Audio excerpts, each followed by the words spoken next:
தேவனுக்கு மகிமை உண்டாகட்டும். இன்றைக்கு சங்கீதம் 55:22 வசனம், கர்த்தர் மேல் உன் பாரத்தை வைத்து விடு, அவர் உன்னை ஆதரிப்பார், நீதிமானை ஒருபோதும் தள்ளாட விட்டார். இந்த வசனம் நம்ம எல்லாருக்குமே தெரிஞ்சது தான்.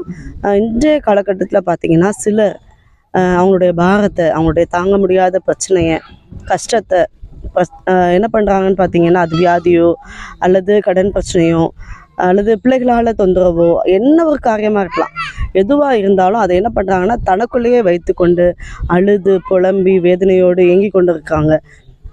சிலர் என்ன செய்கிறாங்க அப்படின்னு பார்த்தீங்கன்னா, தன்னுடைய உள்ள பாரத்தை டாக்டர்ஸ்ட்ட சொல்லிடுறாங்க, வக்கீல்கிட்ட சொல்கிறாங்க, அல்லது பக்கத்து வீட்டில் போய் சொல்லிகிட்டு இருக்காங்க, அல்லது தெரிந்த நண்பர்கள்ட்ட சொல்லிகிட்டு இருக்காங்க, அல்லது என்னோட கூட பிறந்த அக்காட்ட அல்லது அண்ணன்ட்ட சொன்னால் அந்த பிரச்சனை சரியாயிரும், பாரம் இறங்கிரும் அப்படின்னு சொல்லி நினைக்கிறாங்க.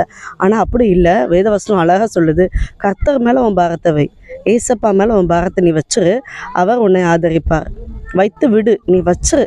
அதுக்கப்புறம் நீங்கள் ஒரி பண்ண வேண்டிய அவசியமே இல்லை. ஏன்னா அந்த பாரம் எவ்வளவு சுமை, அது எவ்வளோ கஷ்டன்றது உங்களை விட உணர்வுபூர்வமாக ஆண்டவருக்கு அதிகமாகவே தெரியும்.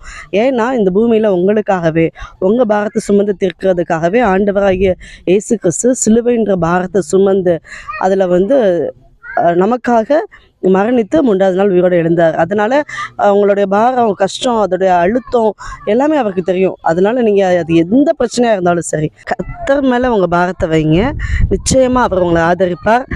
ஒரு அவமானம் வராமல், ஒரு நிந்தை வராமல், அது வெளியே கூட தெரியாமல் ஆண்டவர் அழகாக நேர்த்தியாக சால்வ் பண்ணுவாங்க. ஆண்டவர் கூட இருக்கிறாங்க, அவரே உங்களை ஆதரிப்பார், ஆசீர்வதிப்பார். ஆமென்.